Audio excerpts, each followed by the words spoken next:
अरे बाबा, आधी तुमच्या पक्षाच्या ज्या चिंध्या चिंध्या होऊन इकडे तिकडे पडल्यात ना, आधी त्या चिंध्या गोळा करा आणि मग बोला ना. या महाराष्ट्राच्या राजकारणातला सगळ्यात मोठा चिंदी चोर जर कोण असेल ना, तर तो संजय राऊत आहे. आणि संजय राऊत काय बोलतात? आम्ही ऑपरेशन तुडवा करणार. अरे तुम्ही ऑपरेशन तुडवा नाही, तुमच्या शिव्या शापानं ऑपरेशन युबीटी बुडवा चाललंय आणि ऑपरेशन काँग्रेस वाढवा चाललंय. संजय राऊत पुढे जाऊन काय बोलतात? शिव्या शाप, भची भाराकडी, आणि तुम्ही सांगताय राडे करणार. संजय राऊत, राडा करण्यासाठी मनगटामध्ये दम असावा लागतो आणि तो मनगटातला दम फक्त अस्सल शिवसैनिकात असतो. तुमच्यासारखी तोंडपाटीलकी करणाऱ्यांच्या फक्त जिभेत आणि तोंडात दम है. अरे बगावत करने के लिए, ऑपरेशन करने के लिए शेर का कलेजा चाहिए होता है, जो हमारे नेता एकनाथ जी शिंदे साहब के पास है. पण तुमच्याकडे दुर्दैवानं कलेजा पण नाही आणि भेजा पण नाही, म्हणून तुमच्या गटाची ही अशी अवस्था झालेली आहे. आणि त्याच्यामुळे राऊतच्या खासदारांना तुम्ही राजीनामा द्या म्हणताय. जर असेल नैतिकता, असेल चाड शिल्लक आणि असेल लाज शिल्लक, तर पहिल्यांदा स्वतःचा राजीनामा टाका. कारण तुम्ही राज्यसभेचे खासदार, हे तुम्ही ज्यांना रोज शिव्या देताय ना, ते आमच्या 40 आमदारांच्या मतावर झालेले आहात. तुम्ही वाघाचं कातडं पांघरलेलं लबाड लांडग आहात. असेल हिम्मत तर द्या राजीनामा, उतरा मैदानात आणि मग बघूया कुणामध्ये किती दम आहे. आणि इथून पुढे औकातीत राहून बोलायचं, तोंड सांभाळून बोलायचं, नाहीतर तोंड फोडायचं कसं असतं ना, शिवसैनिकांना कोणी शिकवण्याची गरज नाहीये. आणि संजय राऊतांसारखी माणसं बाकीचं काहीच करू शकत नाहीत.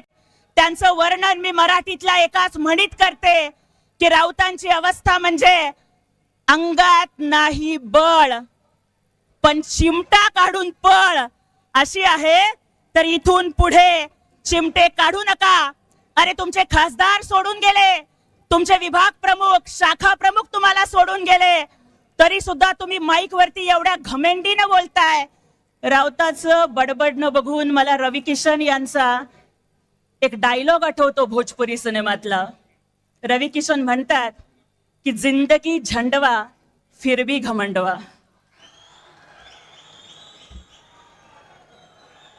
पक्षाची शकल झाली तरी अरे कशावरती घमेंड करताय.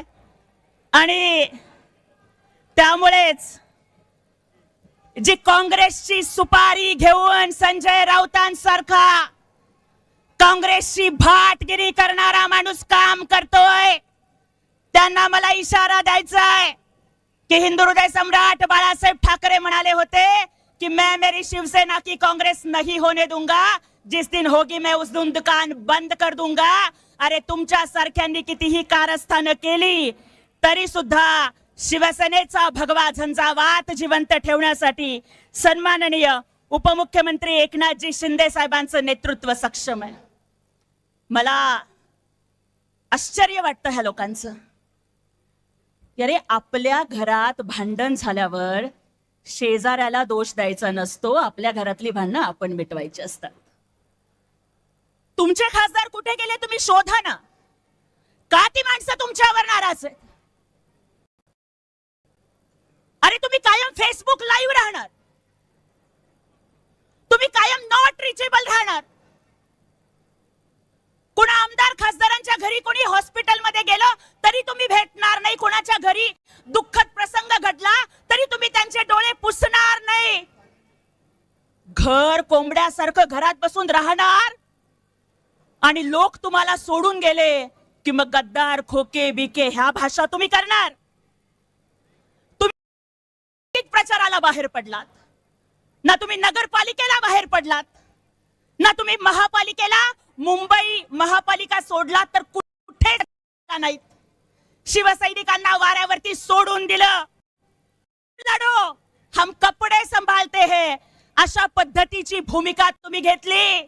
आणि दुसऱ्या बाजूला आमचे नेते, मुख्य नेते सन्माननीय एकनाथरावजी शिंदे साहेब मात्र पायाला भिंगरी बांधून प्रत्येक सर्वसामान्य कार्यकर्त्याच्याही निवडणुकीच्या प्रचारामध्ये त्यांनी प्रचारांचा, सभांचा, दौऱ्यांचा झंझावात घेतला।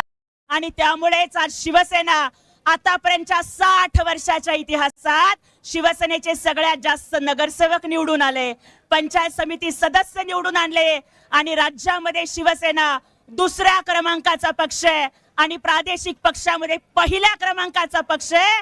यासाठी एकदा जोरदार टाळ्या वाजवून आपण आपले नेते माननीय शिंदे साहेबांचं अभिनंदन करूयात।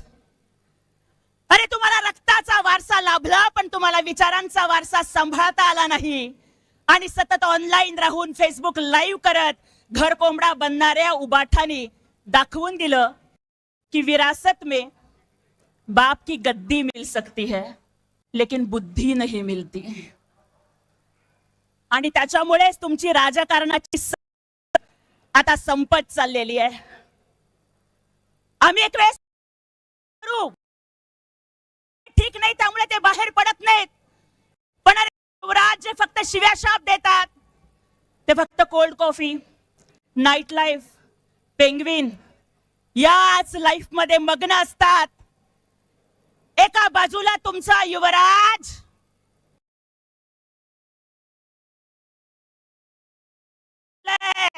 पण आमचं युवा नेतृत्व संसद रत्न खासदार डॉक्टर श्रीकांत शिंदे साहेब 47 अंश सेल्सिअस तापमानात सुद्धा अखंड शिवसैनिकांना भेटतायत। अरे आमचं नेतृत्व कोल्ड कॉफी पिणार नाही, रस्त्यावरचा कटिंगचा चहा पिऊन शिवसैनिकांच्या अडीअडचणी जाणून घेणार आहे, याचा मला अभिमान वाटतोय। अरे आमचे नेते फक्त बोलत नाहीत की राजा का बेटा राजा नहीं बनेगा, राजा वही बनेगा जो मेहनत करेगा, तर माझ्यासारखा एका सर्वसामान्य लेकीला संधी देतानाही आमच्या युवा नेतृत्व खासदार डॉक्टर श्रीकांत शिंदे साहेब यांनी माझ्या पाठीशी ते भक्कमपणाने उभे राहिले। आणि त्यामुळेच मला उबाठाच्या सगळ्या लोकांना आज जाहीर आव्हान करायचंय, उत्तर द्यायचंय की इथून पुढे जर आमच्या पक्ष नेतृत्वाच्या बाबतीत बेताल टीका करण्याचं जर काम तुम्ही करणार असाल तर ईट का जवाब पत्थर से देने के लिए आमची शिवसेना सज्ज। संजय राऊत कुणाची भीती दाखवताय? तुम्ही आवाहन केल्यावर काळ कुत्रही येणार नाही, पण तुम्ही म्हणताय घरात घुसू, मारू, तोडू, फोडू। अरे असेल हिम्मत तर खासदार आमदार सोडा, एका सर्वसामान्य शिवसैनिकाच्या तरी केसाला हात लावून दाखवा। नाही तुमच्या तंगड्या तोडल्या ना तर शिवसैनिकाचं नाव हे शिवसैनिक लावणार नाहीत। आज इंडिया आघाडी असेल, ममता दीदी असेल, राऊत असतील किंवा इतर अनेक लोक असतील, ही सगळी लोक एकत्र येऊन जर आम्हाला भीती दाखवत असतील तर मला त्यांना एवढंच सांगायचंय, अरे कितीही लोक एकत्र या पण लक्षात ठेवा कि मुन्ना, अरे झुंड में तो सुअर आते हैं, शेर अकेला आता है।